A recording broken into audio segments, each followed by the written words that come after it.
All right, students, today we're going to start Unit 11. This is our Iditarod project. We are going to create an Iditarod research packet where we're going to research about the Iditarod race, and then you're going to use this research in your language arts class to type a research paper about the Iditarod dog sledding race. So to get started, as always, we go to my website and go to modules. We're going to scroll down to Unit 11 Iditarod project. You can see this is a short project. You see the due date that your research is going to be due and how many points it's worth. The research is due in B.I.T class. Your language arts teachers are going to have you use that research to type a research paper, and they'll give you a grade on that in language arts class. So I'm going to click on this, and when we scroll down, first we need to make a copy of our Iditarod research packet. Now when you click this link, notice that it's going to force you to make a copy. So once you do this, you never want to click this link again, or you're going to have multiple copies of the Iditarod packet. So I'm going to click on the link, and I'm going to click make a copy. And now I have my first, my own copy of the Iditarod research packet. So when this loads up, you can start typing in the boxes. I want you to notice that this packet is made up of multiple sections. You have the first section is called the Iditarod Race, and it's 2 pages long. The second section is called the Iditarod Mushers, and it's 2 pages long. And the final section is called the Iditarod Dogs, and it's 2 pages long. At the end of each section, it has a place where you can paste 2 websites that you used to find your information. This is just like what we did on our historical figures, where I had you paste the websites you used so you can use them later. So let's get started on the Iditarod race. If you notice at the top, make sure you use 2 different websites and you paste the links. And you never want to copy and paste information. You want to type your information in your own words, or that's plagiarism. Now, I've found the websites that have the answers for you, and I shared them here. You just have to go on those websites and actually find the answers. The first one is in your own words. What is the Iditarod? And based on the video we watch in B.I.T class and your discussions in language arts class, I think most of us understand now that the Iditarod is an annual dog sledding race on the Iditarod Trail in Alaska. They have it every year. They race it on the Iditarod Trail, which is a historic trail that has been used for hundreds of years in Alaska.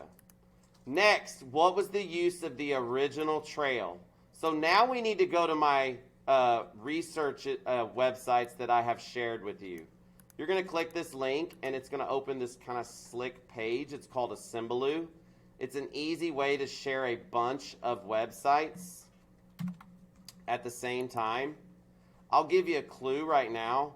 When you're working on the race, you're only going to use these 4 websites across the top to answer the first 2 pages.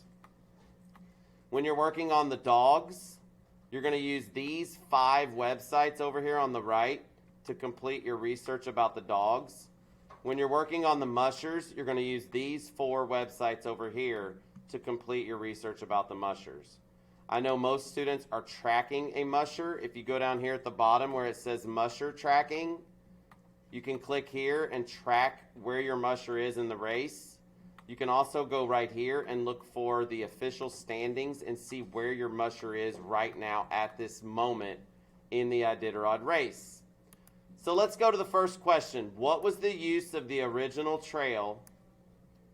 Not for a race, but what did they use it for before the race? So I'm going to go right here where it says the Iditarod Trail, the first one, kind of going left to right.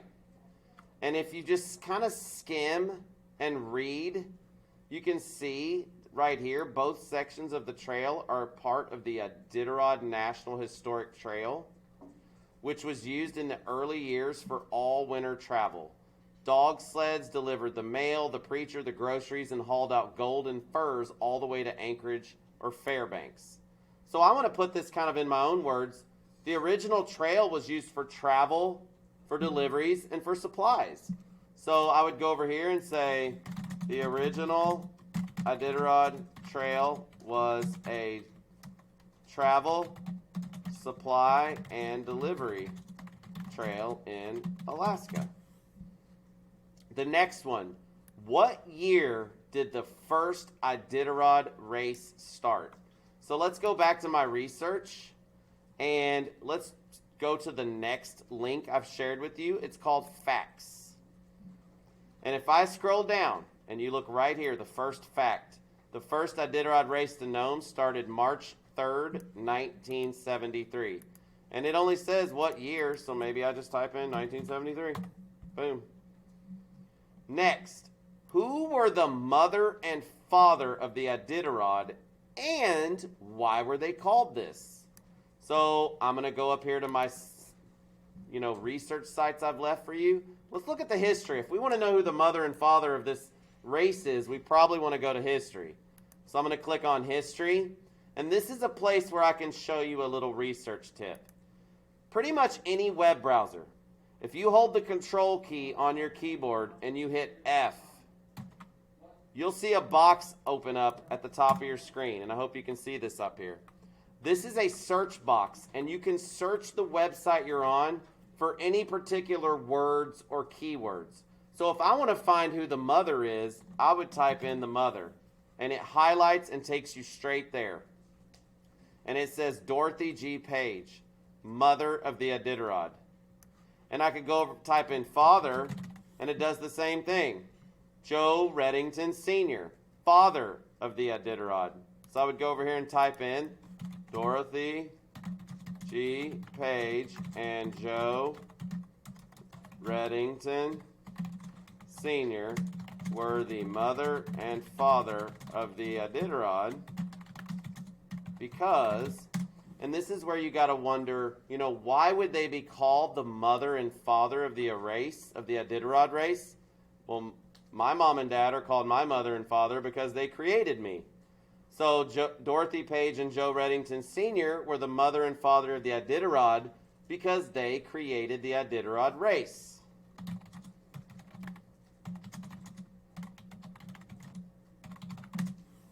And we go down to the next one. What day does the Iditarod start every year? So I go back to research, and let's go over here and look at the race today. It says, what day does it start every year? So the last source that I've shared with you is called Iditarod Race Today. I'm going to click on that. And if I scroll down, literally the very first sentence, the Iditarod starts in Anchorage every year on the first Saturday in March. So I'm going to go up, what day? The first Saturday in March each year. Now, you just have a few more that you need to answer, such as where does the race begin each year? There are 2 starting points. So you would go up here, and the answer will be on one of these 4 websites. Why does the race have 2 starting points? The answer is on one of these 4 websites. You will find all of the rest of your answers on these 4 websites. Now, don't forget at the bottom, you're supposed to paste a link to 2 of the websites you used. So I went to this race history website. I would go up to the top. I would copy that, and I would paste that in. I also went to this trivia and facts. That's where I found out when the race starts, and you might use this website again. I would copy the link at the top. I would go down, and I would paste that in as well. So that's how you complete the first section, and you would actually complete the rest of the sections using the same way. When you get to the section about mushers, you're just going to use these 4 websites down the left and to complete those 2 pages about the mushers. When you get to the section about the dogs, you're just going to use these 5 web pages down the right to complete these 2 sections about the dogs. And that is how you do your research for your Iditarod Research packet that you'll be using in both B.I.T class and your language arts class. Good luck, students.